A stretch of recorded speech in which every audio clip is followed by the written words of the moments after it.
Okay, and we have finished rearranging the stage, so let's welcome Dennis on the stage. Dennis, the stage is yours.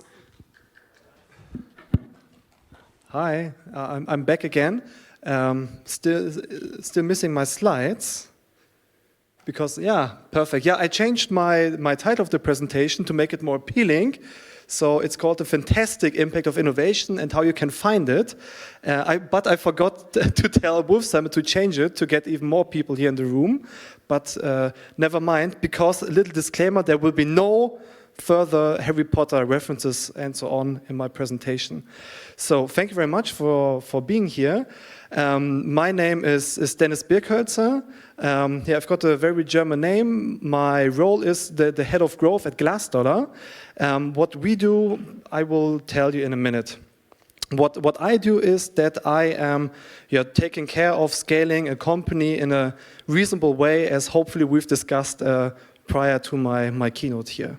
So what we do is that we help big corporations, some of them are in the room today and partner also from Wolf Summit. We help them to find innovation within their company, and not from within the company, but with the help of awesome startups like you.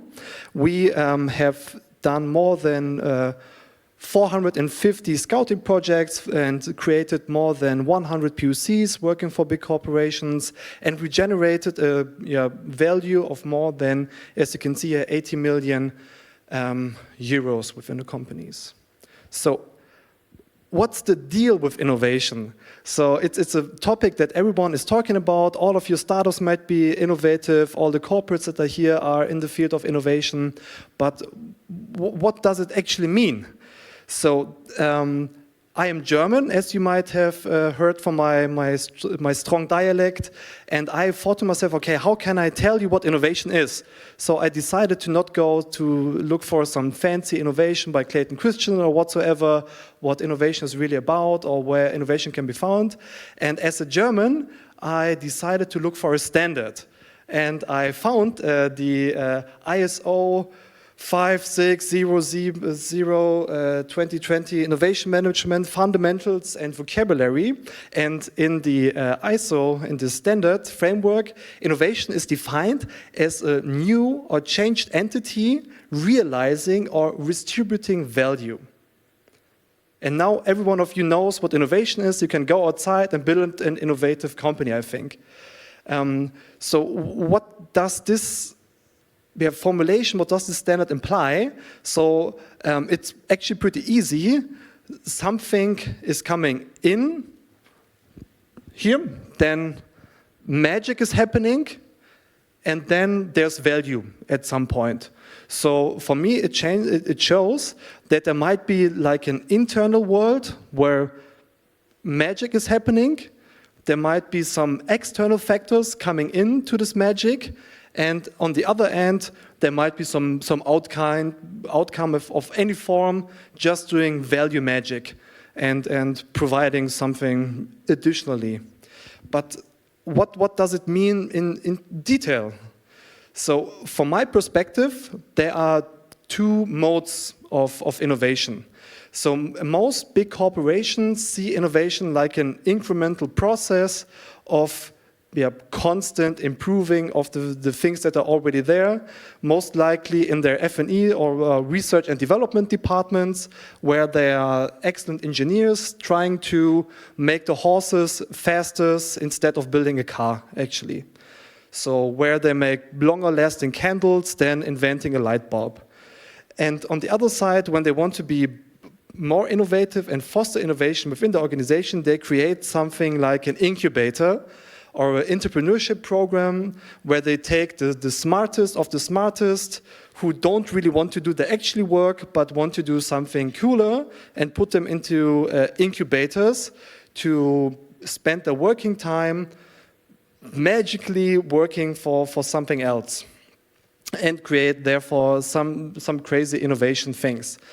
And in some cases, they don't like each other this much, as the engineers in the R&D departments think that they are building the best solution of the things that are already there, and then there are these free radical monkeys in the incubators wasting just money from the company too bad that research has shown that most of the incubation programs actually fail.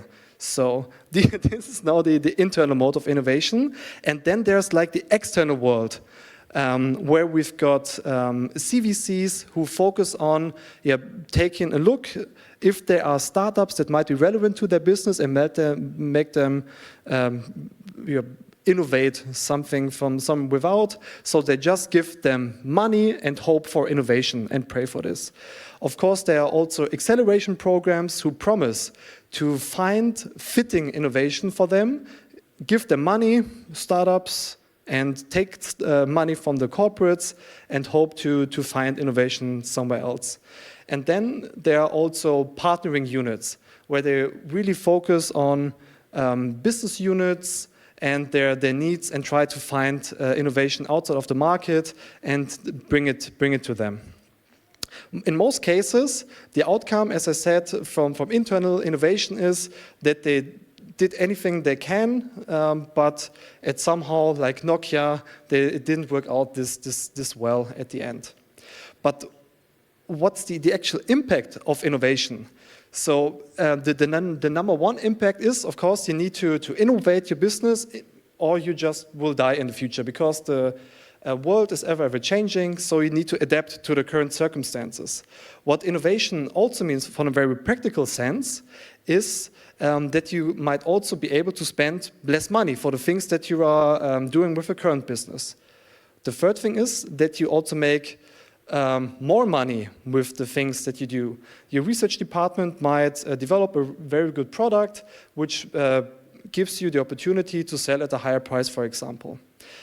Or if they are very, very clever and you find a new line to expand your business lines, you can create even a new additional revenue stream. Instead of just manufacturing something, you can add services that you're able to sell and create a new business and a new revenue flow. And what you also cannot forget is this relevance that innovation means. So as we have seen today, this keynote by the Polish bank PKO, they established new services on how customers can interact with the bank.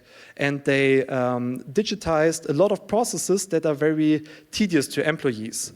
So they used innovation and new innovation outside of the market to put them into their organization and make something and make processes suck less, which also has got a very positive impact to your employees, but also to your customer satisfaction, so that you just stay up to date. They don't make any additional money with this. They just shorten the time and get away of tedious processes.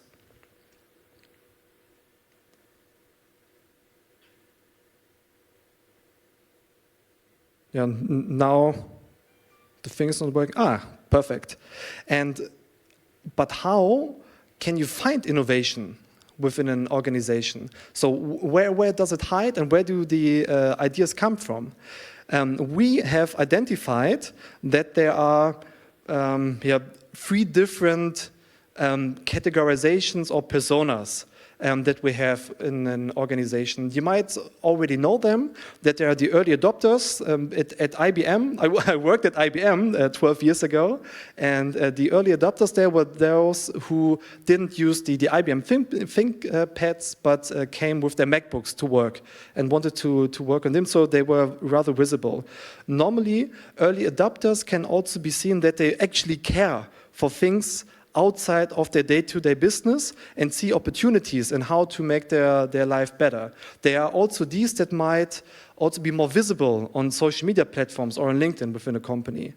Then there are the biggest chunks. These are the fence sitters who just do daily business and day-to-day work. And of course, there are there's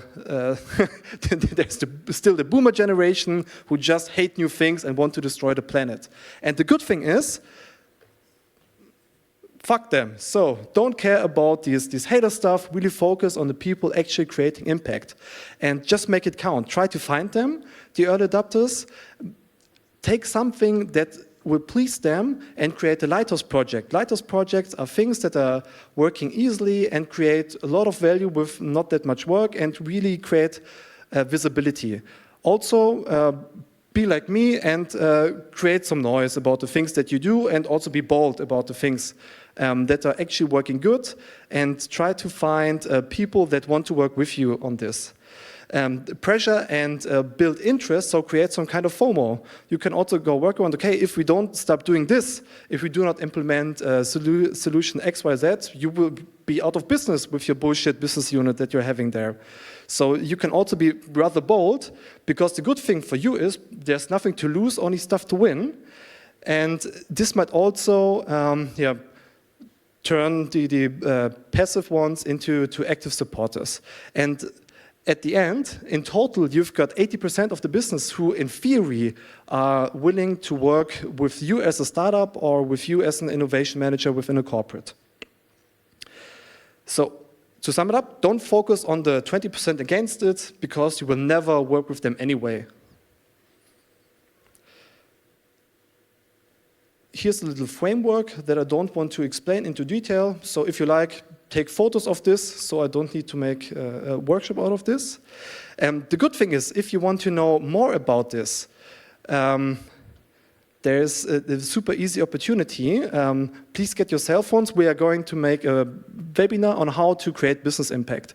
We have taken real business use cases from corporates we've worked with in the past, and it's not like a sales manager that I do. So no, there's no sales manager involved in this. So these are actually experts and not people like me. There's Jon Hauer, who's built the Bosch Siemens startup kitchen that some of you have already worked with in the past, as I've met some people today. And they will explain how to find the real stakeholders within an organization. This is also very important for startups to attend, because we give you frameworks on how to identify innovation managers and leaders from business units from outside a corporation. So, if you want to know more about this and want to connect with me, you can add me on LinkedIn or approach me. I will be here all day. Thank you very much.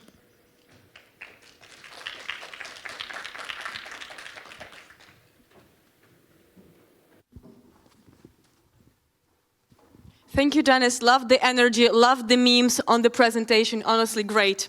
Thank you so much. It really captured my attention. And we are moving on to the panel discussion, which will be